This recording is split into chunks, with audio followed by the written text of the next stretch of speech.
मैंने प्यारी सी मुस्कान के साथ भोलेनाथ से पूछा, भोलेनाथ, अगर मैं ये बातें लोगों को समझाऊंगा तो आधे लोग यही सोचेंगे कि लगता है मेरे साथ ही कुछ हुआ है। भोलेनाथ बोले, मनोज, लोग ज्ञान कम और अनुमान ज़्यादा लगाते हैं। अगर कोई इंसान शांति की बात करे तो लोग समझते हैं वह बहुत परेशान होगा। अगर कोई रिश्तों की सच्चाई समझाए तो लोग तुरंत उसे उसकी ज़िंदगी से जोड़ देते हैं। मैंने भी मुस्कुराकर कहा, सही कह रहे हैं भोलेनाथ, मैं तो लोगों को सिर्फ मोटिवेट करना चाहता हूँ, समझाना चाहता हूँ, ताकि वे अपने लक्ष्य और अपने मन की शांति को ना भूलें। हाँ मनोज, और यही तेरी अच्छी सोच है। जो इंसान दूसरों को सही रास्ता दिखाता है, उसका हर शब्द उसकी अपनी कहानी नहीं होता। कभी कभी व्यक्ति अपने अनुभव से भी सीखता है और कभी दूसरों को देखकर भी जीवन का सत्य समझ जाता है। फिर मैंने शांत होकर कहा, भोलेनाथ, मेरी पूरी दुनिया तो आप ही हैं। आपसे जो अनंत प्रेम और विश्वास है वैसा किसी से नहीं। हाँ, इस संसार में और भी लोग हैं जिन्हें मैं दिल से सम्मान और प्रेम देता हूँ, लेकिन किसी एक व्यक्ति को अपनी पूरी दुनिया मान लेना, वह मैं कभी नहीं करूँगा। भोलेनाथ मुस्कुराए और बोले, यही संतुलन जीवन को सुंदर बनाता है मनोज। प्रेम करो, सम्मान दो, अपनापन रखो, लेकिन स्वयं को कभी मत खो। क्योंकि जब इंसान अपनी पहचान और अपने लक्ष्य को संभाल कर चलता है, तभी उसके रिश्ते भी सुंदर बने रहते हैं। फिर मैंने भोलेनाथ से शांत मन से पूछा, भोलेनाथ, क्या किसी को दिल से अपना मान लेना गलत है?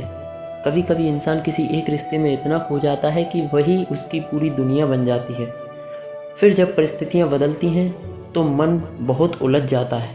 भोलेनाथ मुस्कुराए और बोले, नहीं मनोज, किसी को सच्चे मन से अपना मानना गलत नहीं होता, लेकिन स्वयं को भूल जाना भी उचित नहीं होता।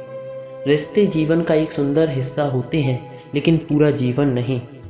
तुम्हारा सबसे बड़ा सहारा तुम्हारा स्वयं का मन, तुम्हारा आत्मविश्वास और तुम्हारा अपना लक्ष्य होना चाहिए।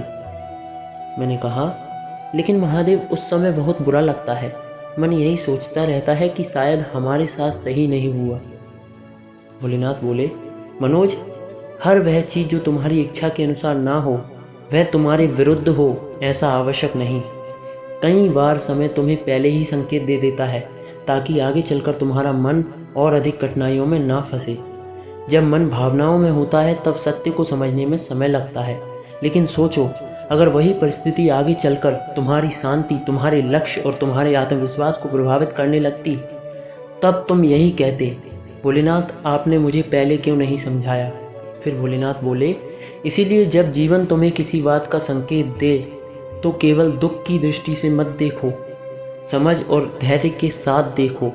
जो रिश्ता हर दिन तुम्हारे मन को अशांत करे, तुम्हें तुम्हारे उद्देश्य से दूर करने लगे और तुम्हारे भीतर अनावश्यक भय और उलझन पैदा करे, वह रिश्ता तुम्हारी उन्नति का मार्ग नहीं बन सकता।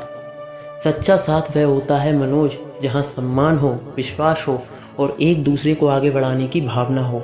जहाँ तुम्हारी मुस्कान की कदर हो, जहाँ तुम्हारे सपनों को समझा जाए और जहाँ तुम्हें स्वयं जैसा रहने की स्वतंत्रता मिले, वही रिश्ता सुंदर कहलाता है। तो फिर भोलेनाथ, सच्चा प्रेम क्या होता है?